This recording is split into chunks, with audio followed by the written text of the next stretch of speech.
We're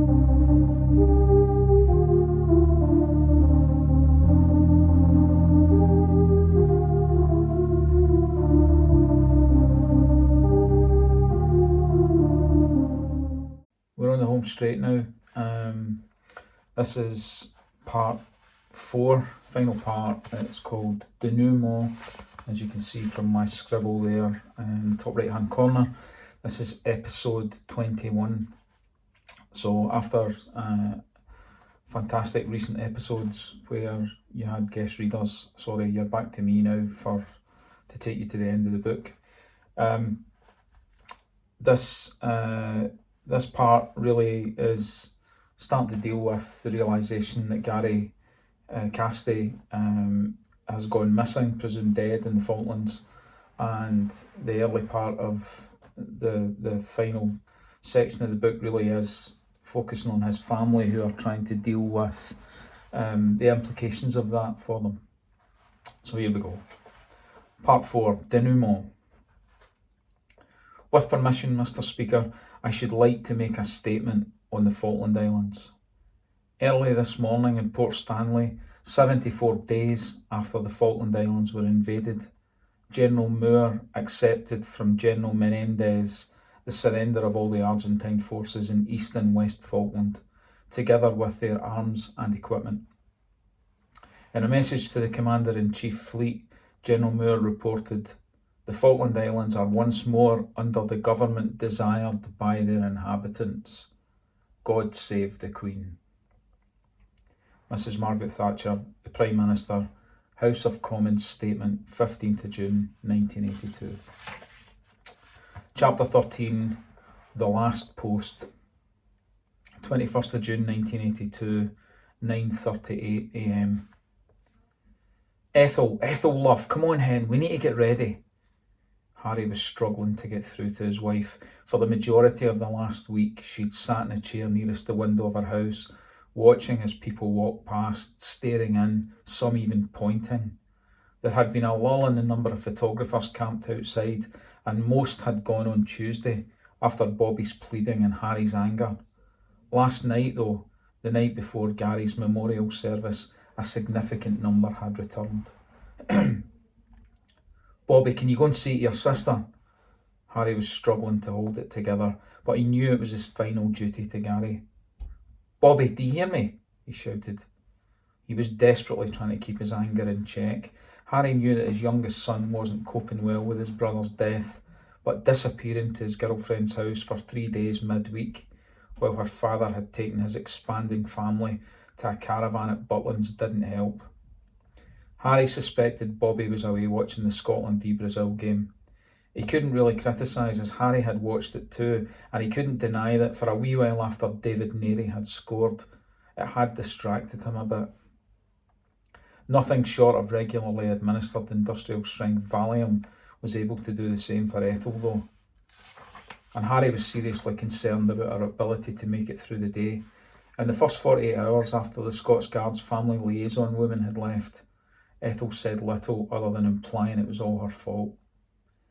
Hetty had similarly crumpled into a shell, stepping out of her room only to go to the bathroom, or on the few occasions that Harry had to nip out to sit downstairs with her mother. She felt absolutely empty, bereft of any feeling. She felt that she had no more tears left to cry. There didn't seem to be any point.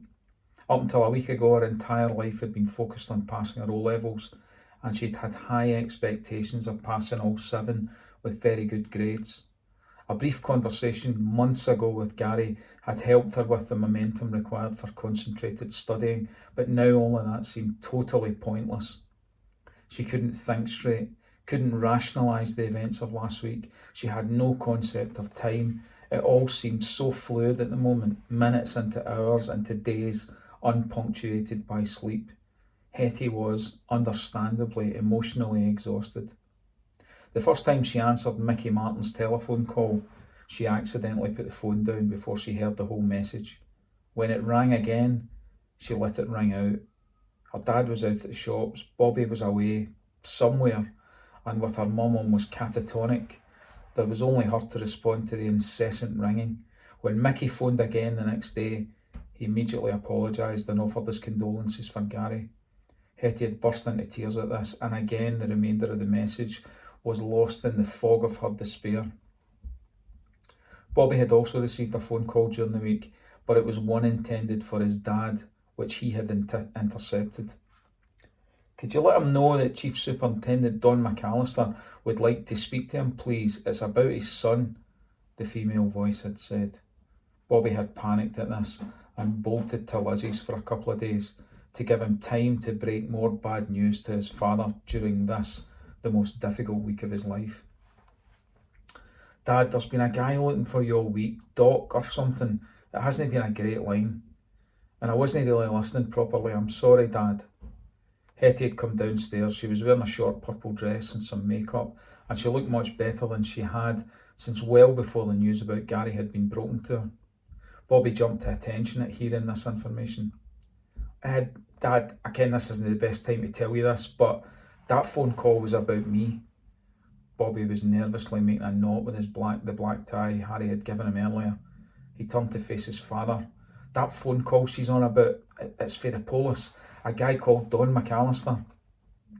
He inhaled deeply. "A while ago, we all got lifted after a stramash at the Tory club when we were out with the disco." Bobby walked over to his dad, who now had his hands over his face. "Dad, I'm really, really sorry. I hadn't heard anything." And as the tears began to roll slowly down Bobby's face, Harry put an arm around his son's shoulder. "It's all right, son. I've spoken to him already. It's fine." He was phoning to say they'd dropped the charges. Harry could see the relief in his son's face, but he was struggling to contain his own rage. Of all the weeks to phone and hassle his family, Harry couldn't believe Don McAllister would have chosen this one. He put his other hand around Hetty's shoulder. "Right, come on, let's try and help your mum get through the day, eh?" Harry kissed his daughter on the cheek and walked out of the room. He had a few tears of his own to conceal. The service itself was extremely difficult for the Cassidy family. Although many young men had died in the brief battle on the other side of the world, Gary's death had special resonance for the Scottish media in particular.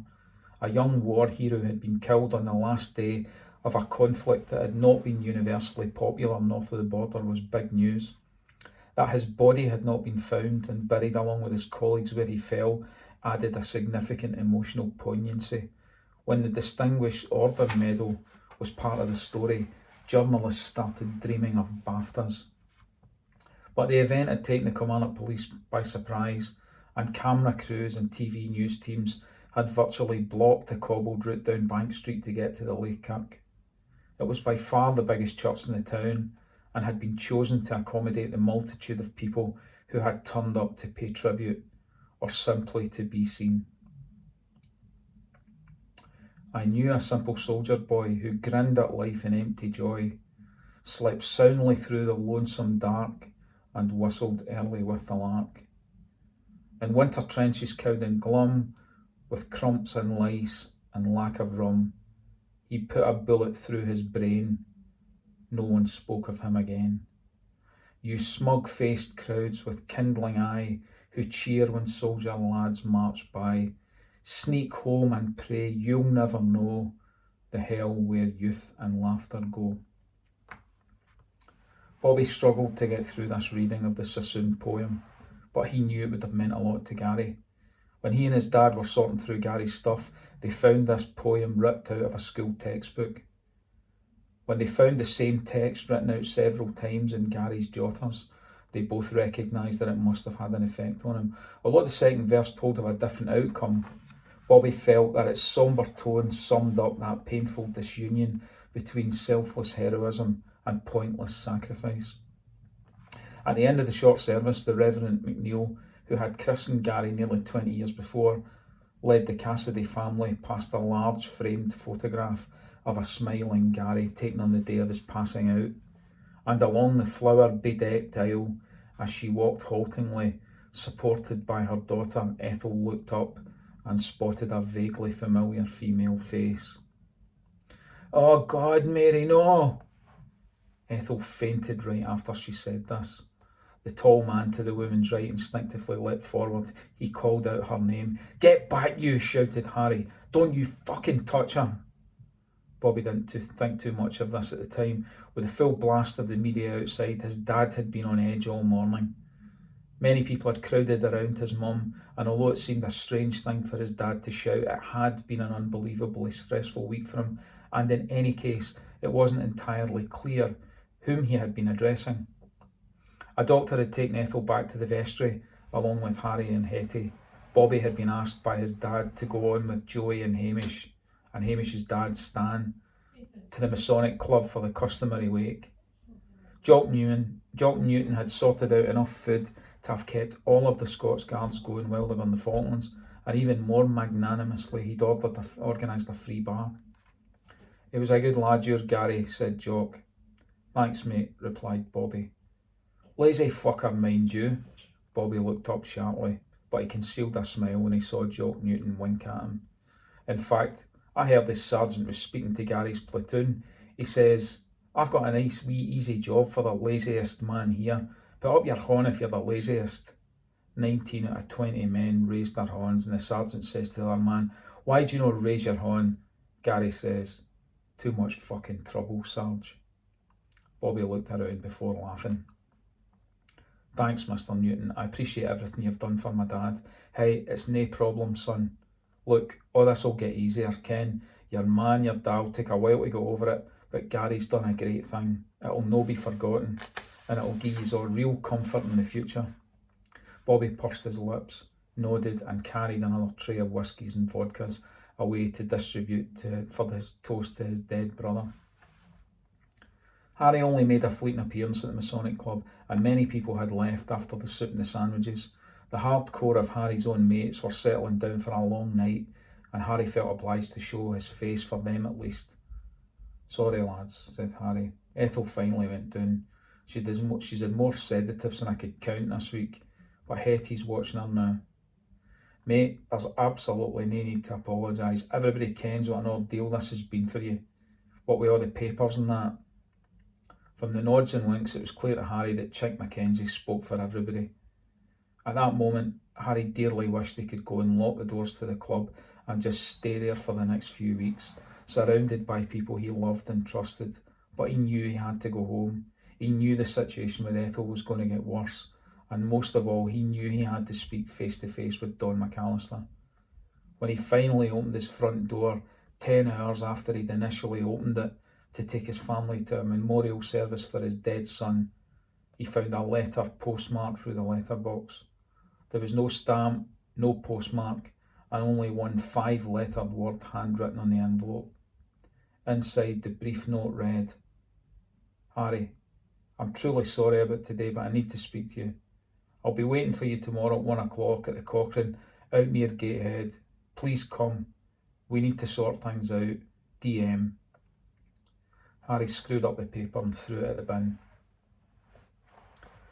22nd of June 1982, 11:48 a.m.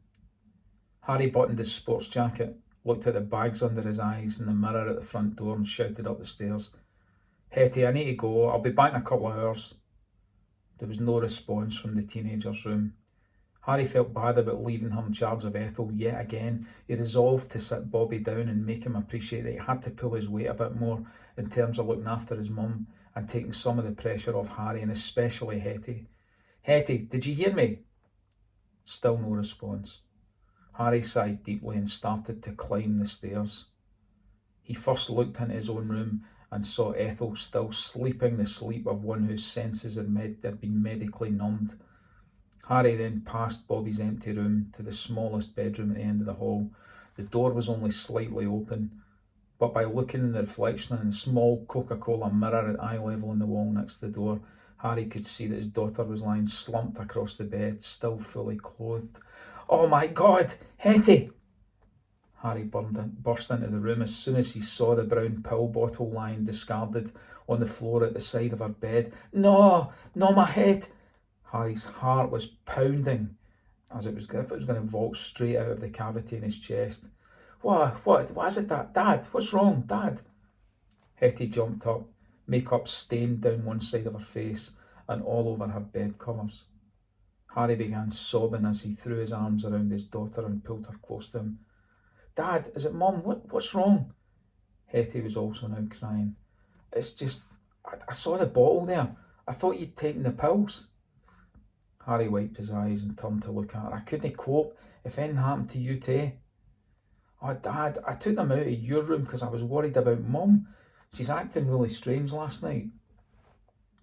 Harry sat on the edge of Hetty's bed with his head in his hands.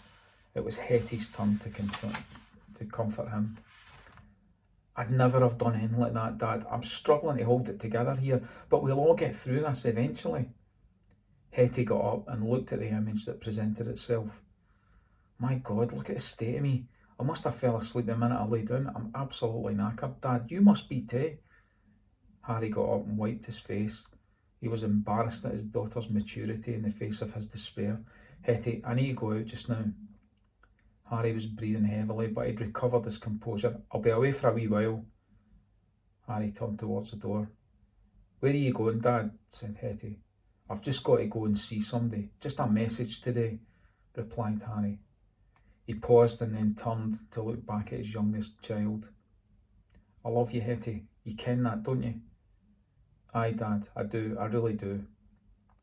And with that he was gone, down the stairs and out the front door.